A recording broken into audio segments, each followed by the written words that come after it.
Hello everyone, I'm Ginger Rousey with the Jackson-Madison County Regional Health Department and host of the Channel 11 Checkup. It's a show that brings you the latest health information and local happenings. Channel 11 doesn't run commercials. As a community nonprofit TV station, they rely on donations from the public. It's super easy to donate. Go to their website, tnpbs.org, and click on the Donate tab. Your donation stays local and helps WLJT be a community TV station for all of West Tennessee. Channel 11 is all about home. As extreme weather intensifies, the Red Cross is actively supporting communities facing both high disaster risk and socioeconomic challenges. Hello, I'm Tom Britt. On this edition of Tennessee is Talking, the topic is the Red Cross Community Adaptation Program. This hyper-local initiative partners with local nonprofits to boost their capacity, capability, and continuity to provide vital services to underserved families. Let the conversation begin. We are rolling. Confirm record. Can we get a mic check? Check, check. Stand by camera 2.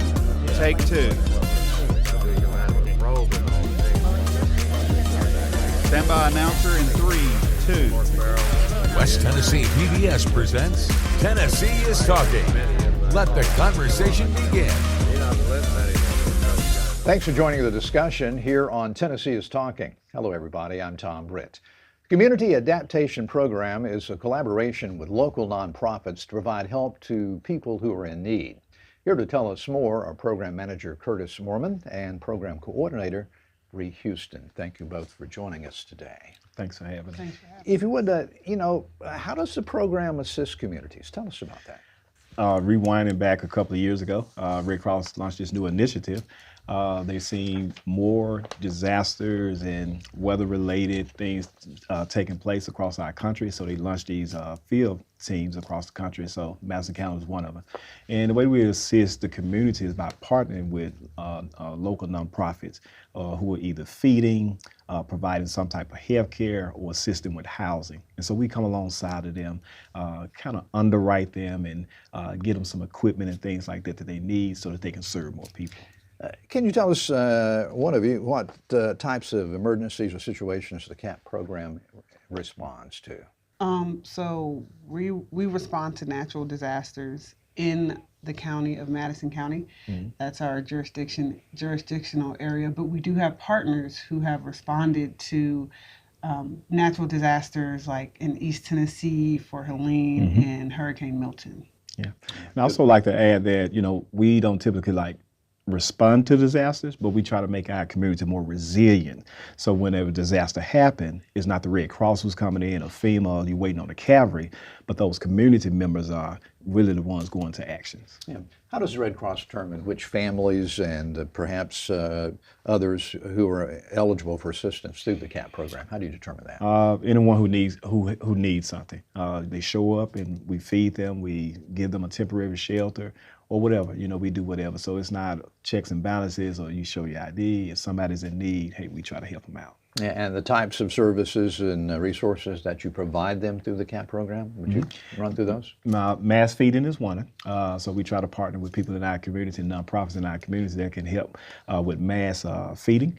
If something takes place on one side of Madison County, we have partners on the other side of the county that can help feed people as well.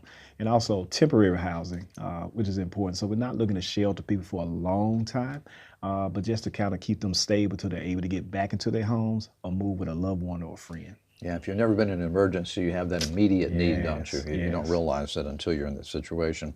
Is it available to anyone in the community, or is it restricted to specific regions or groups or anything like that? Well, it's initially it's for Madison County. We focus here on our community. But if there are people who are from outside of the community, or outside of the county who comes in who need help, we're going to help anyone who needs it. Yeah. How can someone apply for such assistance if something happens, and how do they do that through the CAP program? All right, so you don't apply, and again, we're building a network of community partners so that we can be resilient, right? And so if someone shows up and they need the assistance, we're going to try to do what we can, or our partner's going to try to do what they can to get them back on their feet again. So again, it's not that you have to qualify or, have a certain income coming in or, below an income. It's basically as someone who needs the assistant during that time. And you took my next question, documentation or identification, will you need something like that? Not unless some type of monetary gift is given to them. They may have to provide some type of Something ID. like that, all right. Yeah. The types of assistance, tell us about the financial assistance or support and what type the CAP program offers to individuals and families. All right, so the financial assistance that the CAP, Community Adaptation Program, provide doesn't go to individuals or families, but it actually goes to our partners. And Bree can talk about a little bit of how we give these enhancements or financial assistance to our partners. So we partner with nonprofits in the community who focus, as Curtis said, hunger, housing, or health.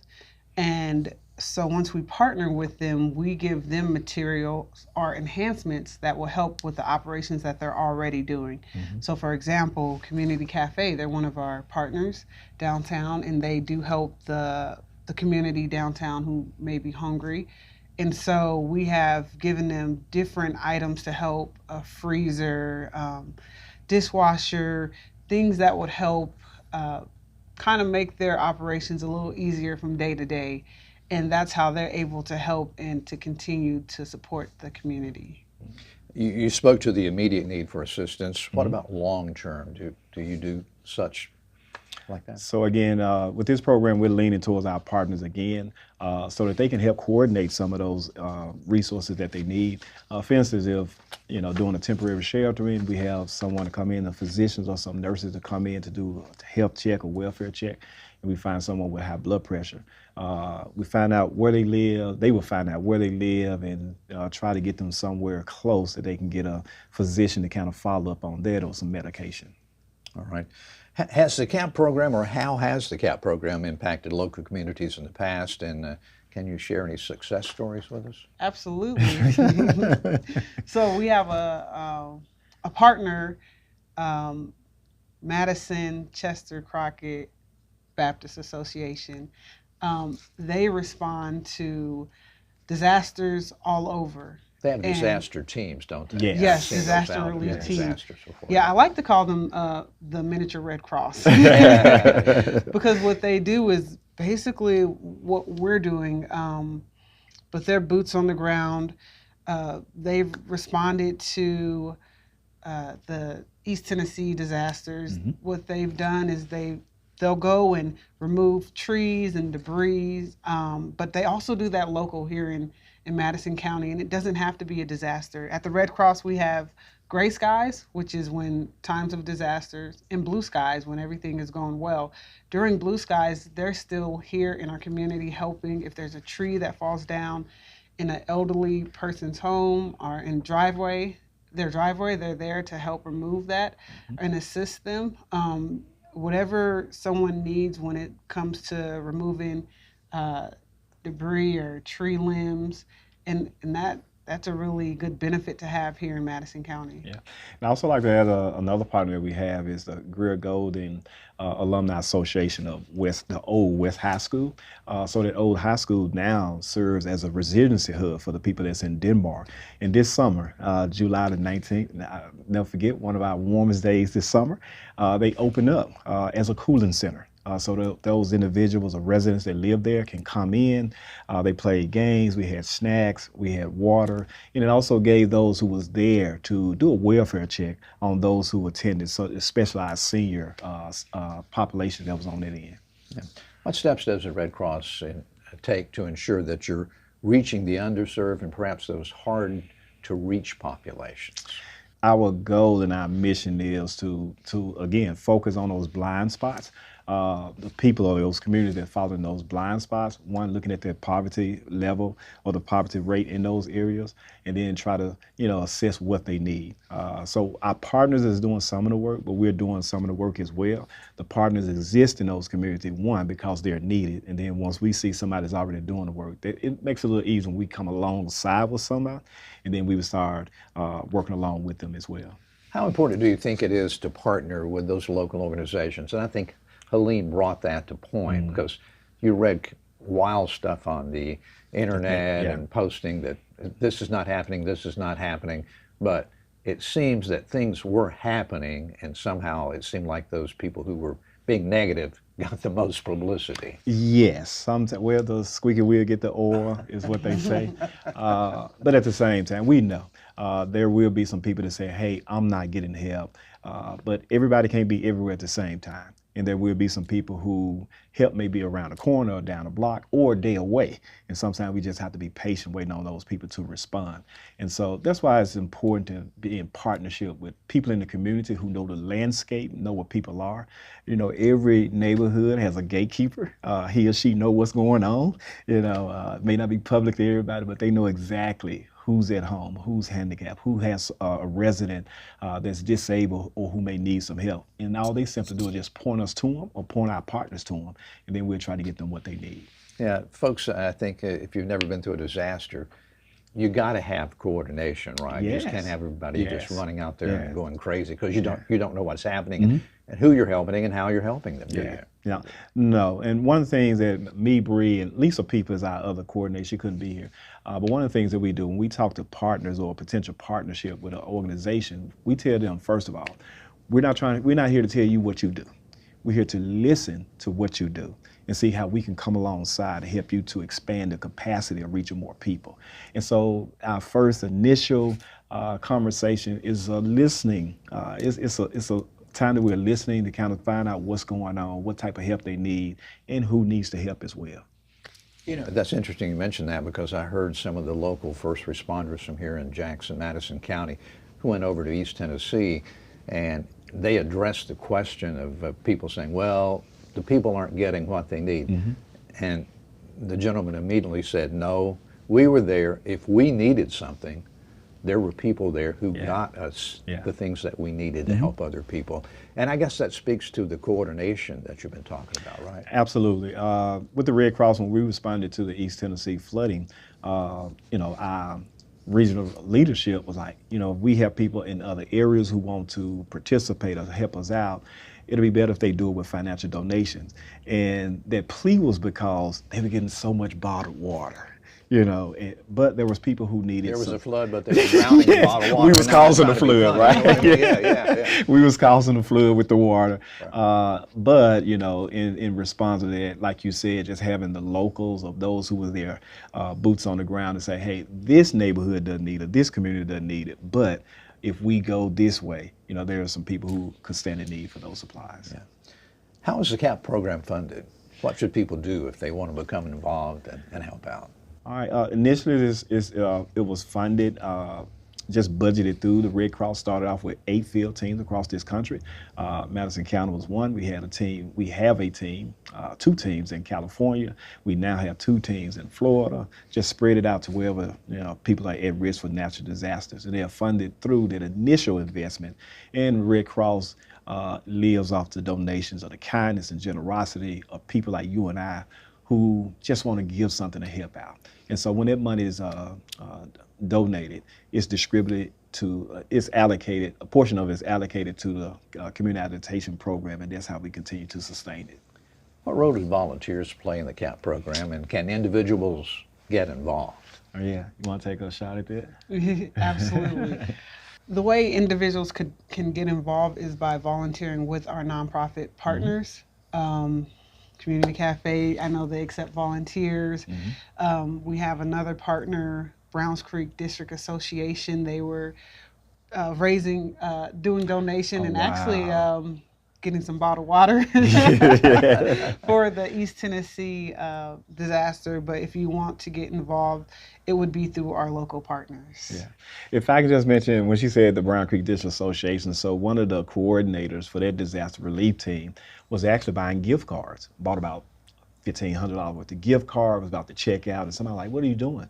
or we're getting gift cards so we can take to families in the East Tennessee area. And they was like, wait a minute. They ran and got $1,000 more gift cards, gave to our partner so that they can go out and give it to those families and individuals who need it. So there are a lot of generous people in Madison County, and we're grateful for them. Yeah. West Tennessee, Madison County usually responds to Yes. emergencies and disasters, and when the people need help, they reach out there. How does the Red Cross ensure the funds donated to the program are used effectively to help? With the CAP program, certainly we vet our partners, checks and balances, see what they're doing, and the money that we allocate to them or the grants that we give them, sometimes it may be to give them a temporary staff member for a while, but they have to have a plan to sustain it after that initial investment. And another way that we make sure that we're being good stewards of the donor dollars is, buying equipment that they need rather than, a luxury piece of equipment. So if they need a piece of machinery, like the Madison Baptist Crockett Association, we provide it because we know that they're going to do the work. Yeah, they show up and do it. Yeah. After receiving that initial assistance, which we all see, and oftentimes then our attention goes somewhere else. Is there follow-up support for individuals and families to help them stabilize or recover? Yeah, so Red Cross and the CAP program, we focus on three things. One is the readiness for disaster if and when it comes into our community. Then it's the relief, providing the relief.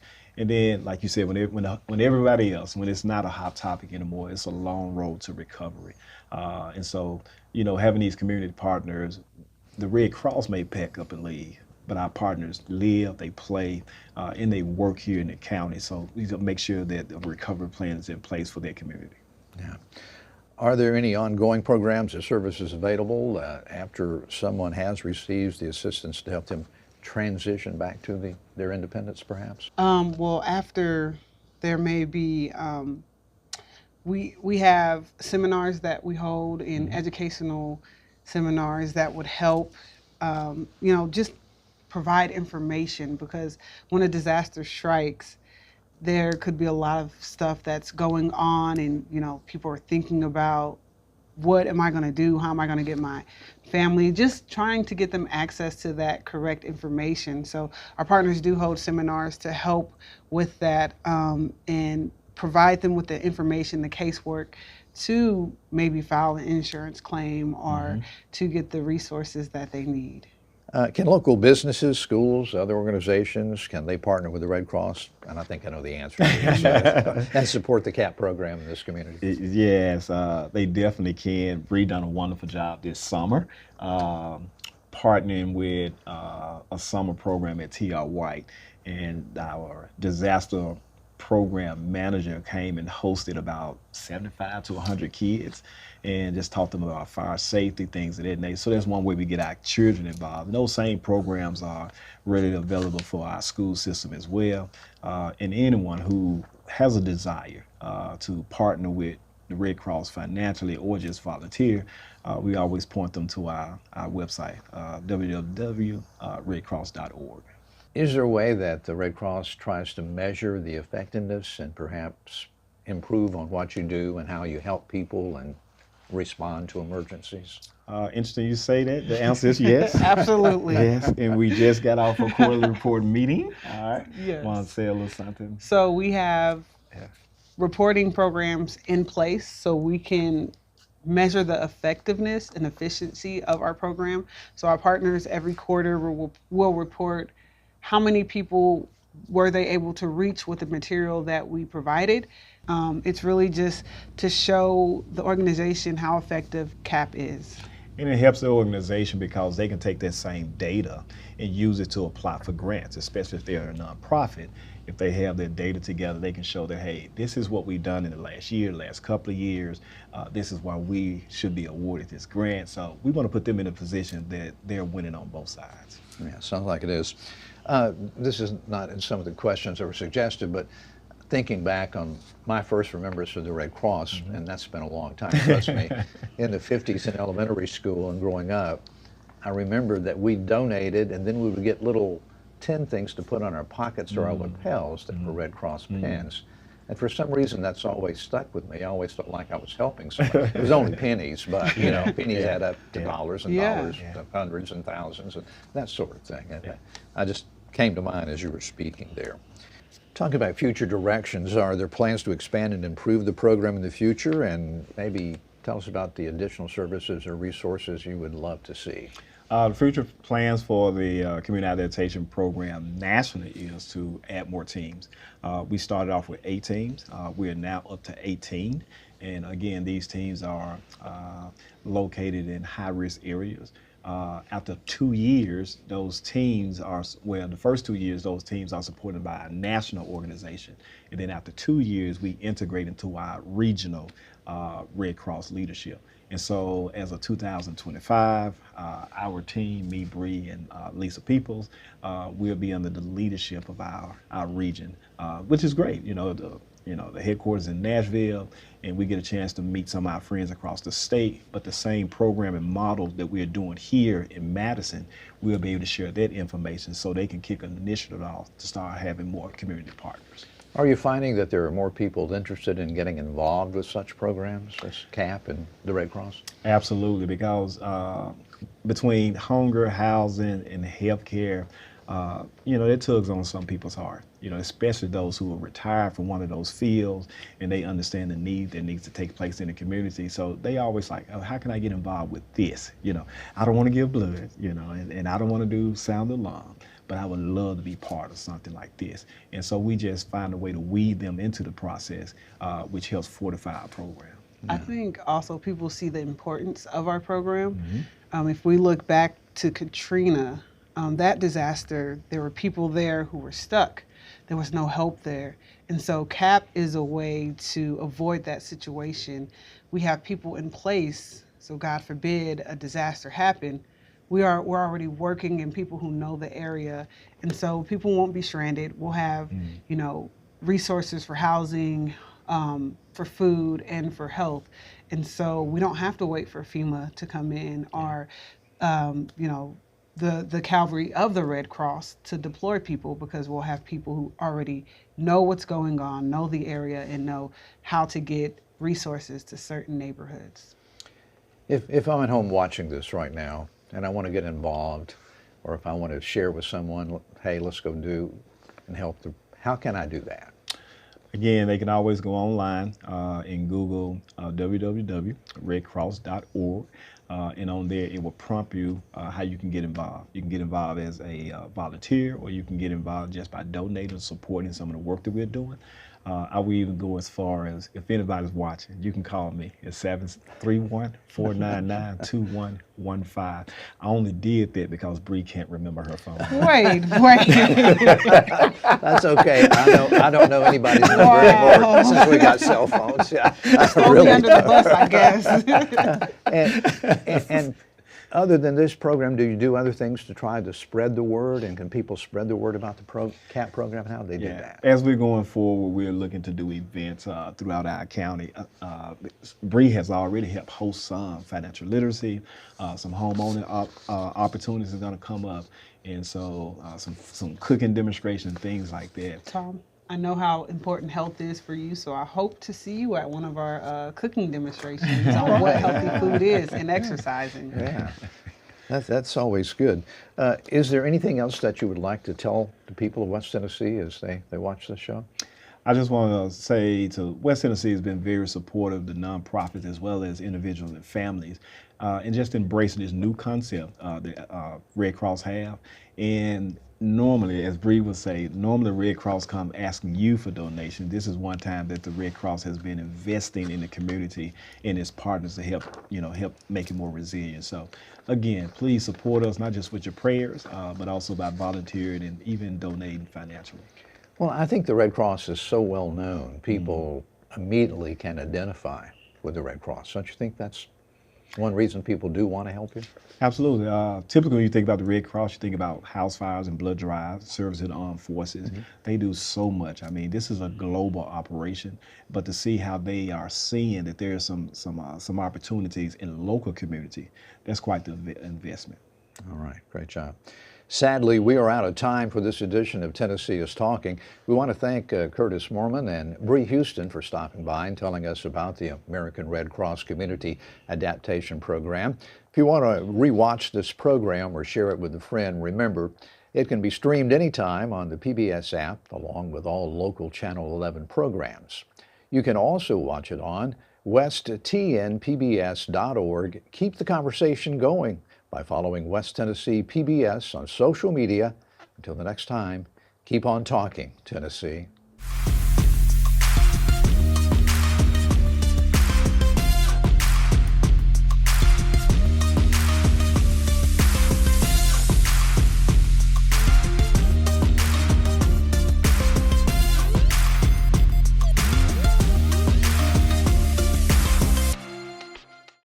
Hello, it's Peter Dole, Channel 11 General Manager and CEO, along with Steve Beverly, and we are coming to you to ask for your support.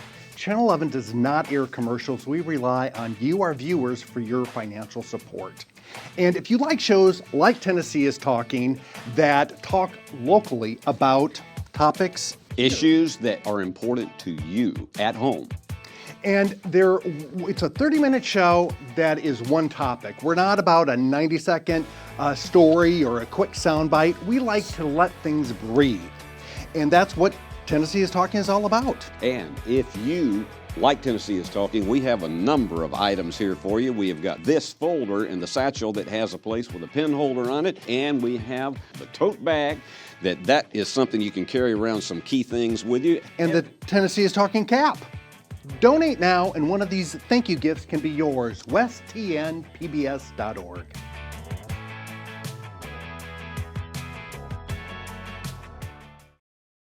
The program you've been watching was made possible through the generous financial support of West Tennessee PBS viewers like you. Please visit westtnpbs.org and make a donation today so that we can continue to make local programs like this possible. Thank you.